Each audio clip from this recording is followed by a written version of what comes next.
May 6, 2024, our bi-weekly cover crop check.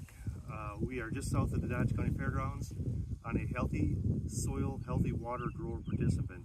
So we've got 3 crops that are actually planted here. Crop 1, which we'll get into in just a little bit, I'll show you that, planted 47 weeks ago. Crop 2, which is our rye, which you can see most of the green, that's 26 weeks ago. And our soybean crop that was planted 2 weeks ago, and I'll show that to you. We're standing by our flags where we usually stand at. So, soil temperature today is at, right now, 9:30. We're at like 60 degrees. This is what we have for our 2-week-old planted crop. This is our soybeans. They're looking good. They're not out of the ground. Maybe an inch or so before they come out of the ground. They were planted about 2 inches deep. So this is what our 2-week-old crop looks like. It's growing and looking good. Our rye, which you can see, which is most of the stuff that's green, that's our 26-week-old crop, 14, 15 inches tall, somewhere around there. It's still in the tillering stage. It didn't move to the boot stage. Rye is looking good.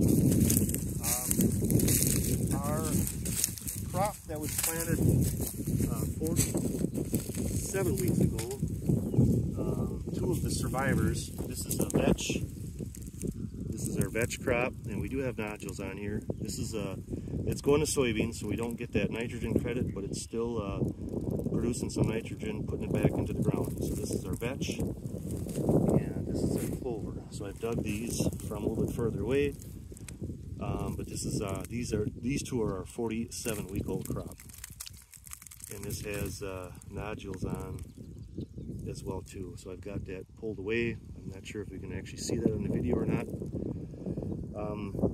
Dug a hole in the ground, and these rye roots are going down about 7 or 8 inches. So we've got a white root there, if we can see that on the video. They're actually probably deeper than that, but I went through and cut them, so we can measure them to 8 inches deep. So we know they're deeper than that. There's some other ones too, if we can see that in the video. So at least 8 inches down, so I cut them. That's what's going on below the ground. There's actually a whole bunch of stuff that's going on above the ground. So just shooting the video going down the cornfield. We've got a rye plot here, rye